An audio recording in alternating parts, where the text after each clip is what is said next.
நம்ம ஒரு திருக்குறள் தான் தெரிஞ்சுக்க போறோம்.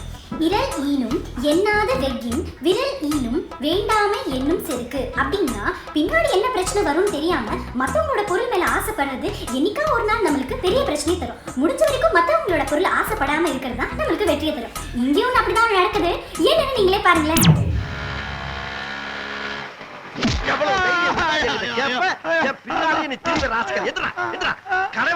திரும்ப கொடுக்கணுமா? வாங்கிப்பட்டு வீராப்பா பேசுறேன். உங்ககிட்ட கொடுத்த கடனை கேட்கறக்க எத்தனை நேரம் வீட்டுக்கு நாயா நடந்திருப்பேன். நான் உன்கிட்ட கடனை வாங்குறதுக்காக எத்தனை தடவை நாயா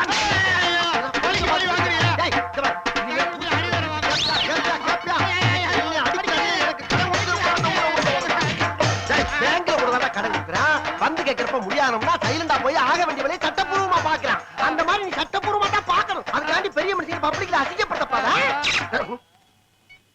என்ன நம்மளால பப்ளிக் இடைஞ்சல் வரப்படா. ஏன்னா அவங்க ஆபீஸ் இருக்கு, போய் வேலை வைக்க பாக்கலாம். ஏதா இருந்தாலும் நம்ம 2 பேரும் ஓரம் உட்காந்து பேசுவோம். சார் நீங்க போங்க, சார் நீங்க போங்க, டாபிக் பண்ணாதீங்க. போங்க சார், நீங்க போங்க சார், நாங்க பாத்துக்கிறோம். நீ போங்க, நான்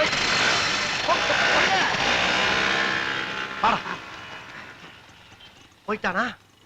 அப்பாடா, கேவலம் ஒரு பர்ஸ் அடிக்கிறதுக்கு எவ்வளவு வேஷம் கட்ட வேண்டியது இருக்கு. உசுர கொடுத்துலாம் அடிக்க வேண்டியதா இருக்கு. விழுந்தது நானு, தள்ளி விட்டு போட்டு பேசுறாரு. இந்த பர்ஸை கொஞ்சம் கொடுங்க அண்ணே. பர்ஸுக்கு வெயிட்ட பார்த்தா ஒரு வாரத்துக்கு நமக்கு பிரச்சனையே இல்ல போல இருக்கு. இந்தாங்கண்ணே, உங்க கையால எடுத்து தம்பிக்கு ஏதாவது பார்த்து போட்டு கொடுங்க. கொடுக்கறத வாங்கிட்டு பேசாம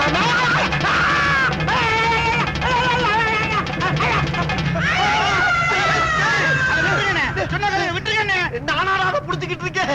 அதுதான்டா என்னைய புடிச்சுக்கிட்டு இருக்கு. வாடா காப்பாத்துறா. ஐயோ அதை விட்டுருங்க, சொன்னா கேளுங்க, விட்டுருங்க. கடிக்குதே கடிக்குதே கடிக்குதே. அட பாவி சண்டாளா, ஏண்டா எவனாச்சும் பணம் வைக்கிற பர்ஸ்ல தேல கொண்டு வைப்பானா? சாரி.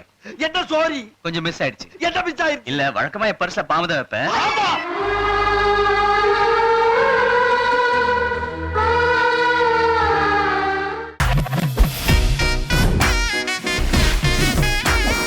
கேளடி கண்மணி.